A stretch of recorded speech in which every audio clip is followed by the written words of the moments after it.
This is going to sound controversial, but I'm going to say it anyway. Being a strong, independent woman is the biggest scam in history of humanity. Today, we are faced with a Miss Independence syndrome. Selfishness, a lie we are told so many times that we now feel that it is the truth. Some people would rather cut off everyone and isolate than take accountability or work out things with those that they have disagreed with. They've made us think that the people we're supposed to rely on are our enemies. Even those who haven't faced oppression have been made to believe they've suffered for a long time. Now, they feel like they deserve everything the world has to offer. They truly believe they should have it all. You deserve nothing. I deserve nothing. Absolutely nothing. In my 20s, I lived in a fairy tale of self-importance. I thought I was the ultimate gift to my husband, my parents' most prized possession, and I was the mother of my husband's children. My opinion held sway, and I honestly, truly believed I was the center of his world. Accustomed to these earthly pleasures, I may have taken one too many things for granted. When reality finally hit after a series of stumbles, I realized I wasn't all that, but by then, my lifelong bestie had already moved on, and I was left with a void of that lost connection. But as in true Kemi fashion, I turned pain into motivation. I decided to go it alone. And by the time I hit 30, I was as determined as the fire burning inside of my belly. Choosing independence over the fairy tale, I worked tirelessly. You see, what sometimes people don't tell you is that independence in itself is a guarantee that you can do literally whatever you want, when you want, having no accountability partner to nudge you into stopping.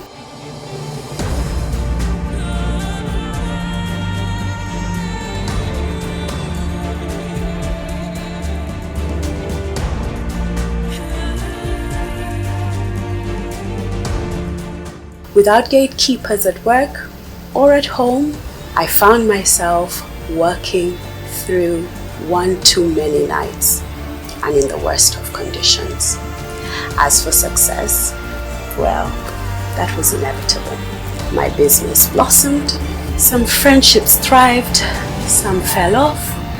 Accolades fueled my ambition, but not my contentment. So constantly chasing the next accomplishment, the next creative display, always reaching out, what next feeling. Little did I know, I was unknowingly chasing my own shadow. So I found myself going through life-altering experiences on my own. I did not have a group of my peers to compare notes with or share solutions to similar problems. My hectic schedule made my isolation only worse. Let's move the chair to the middle. I sought solace in my work, hiding behind the brand Pink Coconut and working my little butt off. Then the chronic fatigue phase surfaced and I started falling repeatedly ill. I cannot tell you the loneliness that comes with the crown of being Miss Independent, because I can assure you it's pretty heavy. Even though I had all these achievements, deep down I felt lonely, like there was this space in my heart, an emptiness I just couldn't fill. Sure, I rubbed shoulders with fellow women who championed individualism, often using quotes such as, "The question isn't who is going to let me, it's who is going to try to stop me." Big words, no doubt, but why didn't it fit well with my soul?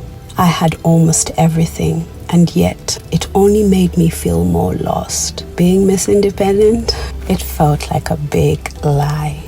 Sure, on the outside, I was the boss lady, but inside, I just wanted someone to hold me tight and say it was going to be okay. I needed a shoulder to lean on, someone to share my worries with.